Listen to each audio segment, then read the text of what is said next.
वापी कोढ़ीवाड़ में श्री जलाराम बापा के मंदिर के बा पाटोत्सव का भव्य आयोजन रखा गया। वापी के कोढ़ीवाड़ में श्री जलाराम बापा मंदिर की स्थापना का 12वां साल पूरा होने पर भव्य आयोजन रखा गया था। जलाराम बापा की भव्य आरती, हवन, पूजा एवं रास गरबे का शानदार कार्यक्रम किया गया। साथ हर साल की तरह 5000 से अधिक भक्तजनों ने महाप्रसाद का लाभ उठाया। वापी की जनता के लोकप्रिय जनप्रतिनिधि एवं विपक्ष के नेता खंडू भाई पटेल के नेतृत्व में हर साल जलाराम बापा मंदिर पर आयोजन किया जाता है। श्री जलाराम चैरिटेबल ट्रस्ट वापी की पूरी टीम की मेहनत ने इस भव्य कार्यक्रम को शानदार तरीके से बनाया और सभी उपस्थित मेहमानों का आभार व्यक्त किया।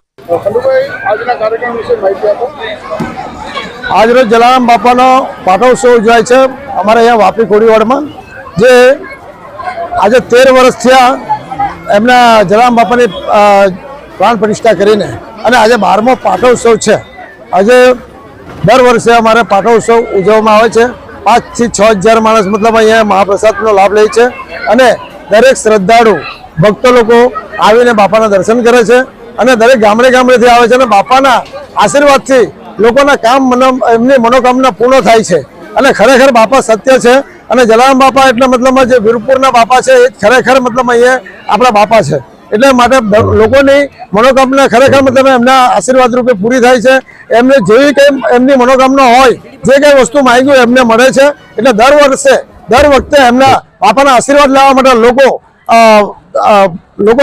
ભીડ મતલબમાં અહીંયા ઉમટે છે અને એમની મનોકામના પૂર્ણ થાય છે અને દર વર્ષે અમારા 5000 માણસનું રસોડું મતલબમાં જમણ થાય છે।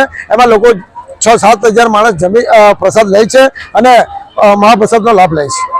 આજે મંદિર જે છે કઈ સ્થળ પર કઈ જગ્યા પર આવેલું છે?